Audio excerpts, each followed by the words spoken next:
Vancouver, Adia wasn't exactly a typical teenager. He had always been fascinated by birds, and he wanted to participate in a local Christmas bird count, an annual event where people across North America note the number of fowl in the Western Hemisphere. No one at his Calgary high school shared quite the same passion for ornithology, but it was the late 1990s and local bird-watching groups were just a few clicks away on the internet. Adia found his community. Bird enthusiasts wore elaborate avian costumes to a global gathering of bird scientists in Vancouver on Monday. Jennifer Miller says her bearded vulture costume is a way to spark conversations about protecting wildlife. The Canadian Press, I found a mentor who kind of took me under his wing, as far as driving me around and taking me on Christmas bird counts with him and then encouraging me to lead walks myself, said Adia, now a 35-year-old tour guide. It kind of took off from there. More young people like Adia are flocking to bird watching than ever, aided by the internet, social media and digital photography, avian enthusiasts say. While previous generations had to dust off old bird books at the library, millennials have easier access to information and like-minded individuals than ever before.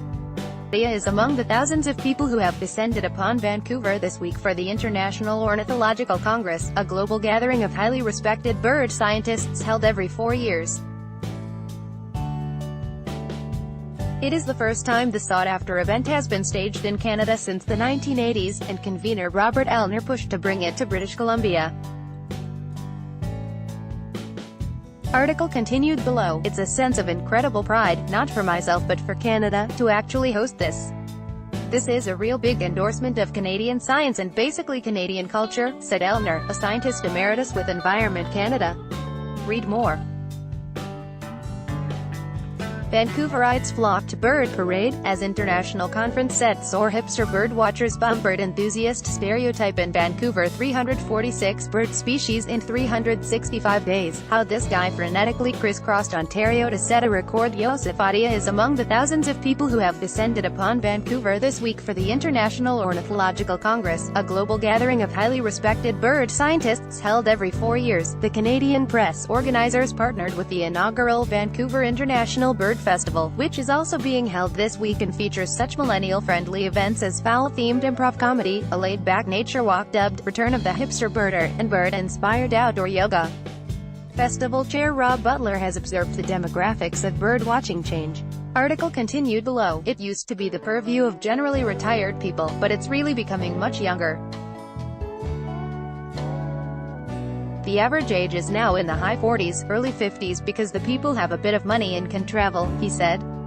But it's coming down. Travelers who are entirely focused on seeing rare birds are relatively few, while most want a broader cultural experience that involves birds, said Butler.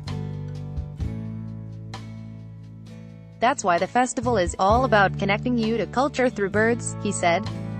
Cam Gillies, owner of Eagle Eye Tours, which facilitates guided bird tours in dozens of countries, said most of his clients want a tour that features some birds, but also includes other animals and natural wonders. More people in their 30s are signing up for his tours than ever, Gillies said. Driven by the rise of digital photography and websites like Instagram and Facebook, you can fill the frame with some beautiful bird, which normally would have taken thousands of dollars of camera equipment and a really big lens to achieve, he said. People are now able to capture those images and share them on social media. Some millennials are pushing the artistic limits of bird fandom even further.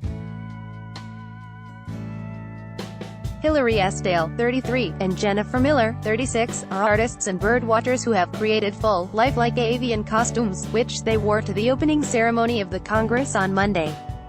Miller said her elaborate costume depicting a bearded vulture, a near-threatened bird of prey, is a fun way to spark conversations about protecting wildlife. I really like being able to engage with people. They might not know about the species that I'm costuming as, she said. To let people learn about this bird through this interactive costume has been very rewarding to me.